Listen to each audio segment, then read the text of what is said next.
Okay, let's dive into a piece of grammar that trips up so many people. But here's the thing, it's not actually a mistake. It all comes down to a super common phrase you've probably said like a million times. You know that moment, right? You're saying goodbye to a friend, you call out, drive safe, and then this little grammar gremlin pops up in your brain and goes, shouldn't that be safely? Yeah, that feeling. It's a classic. And this is where the fight begins. In one corner, you've got the rule we all had drilled into us in English class. Adverbs.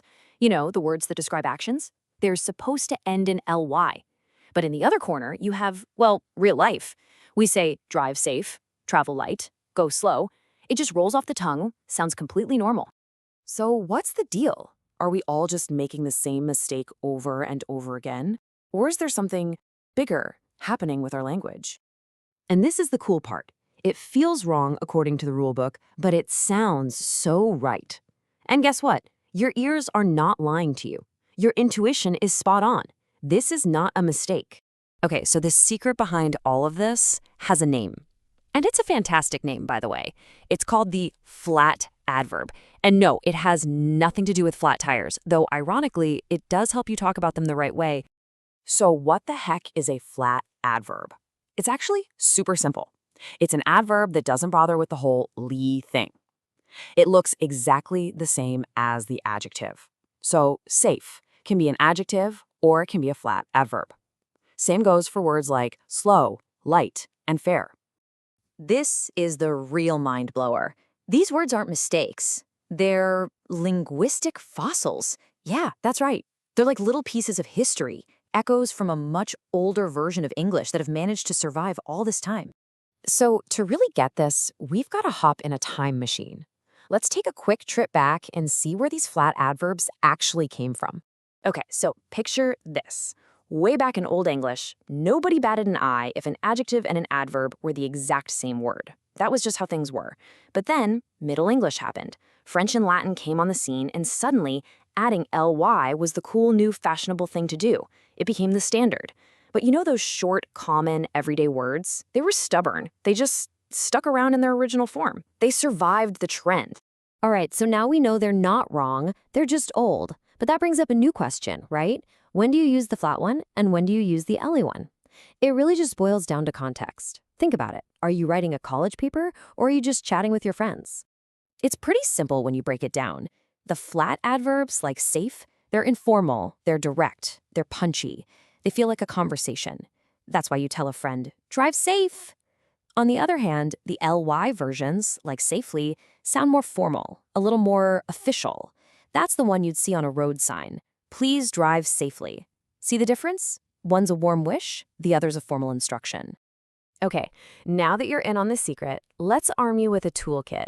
I'm going to show you some of the most common flat adverbs that you can go out and use right now, totally confident that you're correct. I mean, just look at these. Travel light. Can you imagine saying travel lightly? It sounds weird, right? A little bit stuffy. Same with play fair. In these situations, the flat adverb isn't just an alternative. It's literally the most natural way to say it. Go slow. Go straight. These are commands and directions we use every single day. They're just baked into the language. But wait, it gets even better. Because flat adverbs aren't just for simple commands. They are the secret ingredient in so many of our best idioms and expressions. For instance, take the phrase, his joke fell flat. The star of that show is the flat adverb flat. You would never say the joke fell flatly. It would completely break the idiom. It perfectly captures that feeling of a joke just landing with a thud, no reaction. And that whole powerful image hinges on using the flat adverb. Or what about this one? The tradition runs deep. Again, the magic is in the flat adverb deep. You could say it runs deeply, but it just loses all its punch, doesn't it? That phrase tells you something isn't just a surface-level thing. It's a core part of its identity, something with a really long history. And one last one for you, a really powerful one, come clean. We use this all the time when someone needs to fess up. It's all about telling the truth you've been hiding. And that word clean, that's a flat adverb telling you how you're confessing, completely, with nothing held back. Okay, pop quiz time. This is going to cement everything we've talked about. It's a classic mix-up, but I know you've got it now. So, what is the difference between work hard and work hardly? And here it is. This is so important. Work hard uses our hero, the flat adverb hard, and it means you're giving it your all. But hardly? That's a wolf in sheep's clothing. It is not the ly version of hard. It's a totally separate word that means the complete opposite, almost not at all.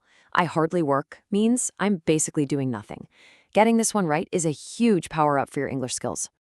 So you see, at the end of the day, it's not really about just memorizing a bunch of rigid rules. It's about understanding the story behind the rules and seeing how language actually works in the real world. And it kind of makes you think, doesn't it? If drive safe is perfectly fine, what other grammar mistakes that we worry about are actually just these cool hidden rules, these little linguistic fossils hiding in plain sight? Definitely something to chew on.